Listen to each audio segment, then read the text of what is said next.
প্রথমে দেখতে হবে পোলট্রি সেক্টরটাকে গভর্নমেন্ট বিগত ২০-৩০ বছর যারাই ছিলেন তারা কিভাবে দেখেছে। এটাকে একটা থার্ড সেক্টর হিসেবে ধরা হয়েছে এবং এই কারণে এটা কিন্তু ট্যাক্স এক্সেম্পটেড সেক্টর ছিল।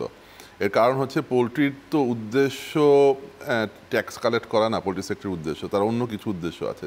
প্রথম হচ্ছে ফুড বা নিউট্রিশন সিকিউরিটি ছিল, গ্রামীণ অর্থনীতিকে সচল করার বিষয় আছে, তারপর উইমেন এম্পাওয়ারমেন্টের বিষয় আছে। এই সবগুলো কারণ যদি আমি সামনে রাখি, এর বাইরেও কিন্তু এমপ্লয়মেন্ট জেনারেশনের বিষয়ও আছে, স্পেশালি গ্রামের অর্থনীতির ক্ষেত্রে। এই বিষয়গুলোকে সামনে রেখে এটা একটা এক্সাম্পটেড সেক্টর ছিল এবং দাম তো গ্রহণযোগ্য একটা সীমার ভিতরে থাকতে হবে।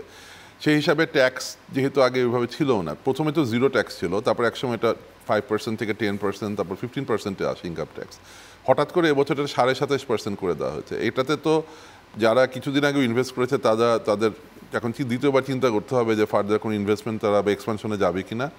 যে গ্রোথটা গত 20 বছরে এই সেক্টর নিয়েছে বা 25 বছরে নিয়েছে, প্রথম তো 15 বছর ডাবল ডিজিট গ্রোথ ছিল, তারপরও হাই গ্রোথে ছিল, কোভিডের পরেও এখন রিকভারি স্টেজে আছে এই সেক্টরটা।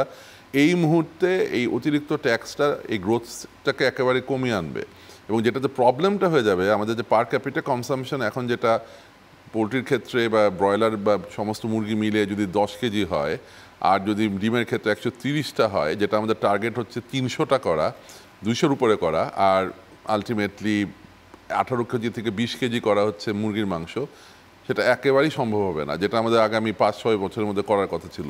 কারণ ইনভেস্টমেন্টই তো ঠিকমতো হবে না সামনে। এবং এটাতে কিন্তু শুধু এটা হলো প্রথম প্রবলেম। দ্বিতীয়ত হচ্ছে একসময় না একসময় দাম বাড়া শুরু হবে এবং আবার কিন্তু নাগালের বাইরে একটা একটা করে আইটেম চলে যেতে থাকবে।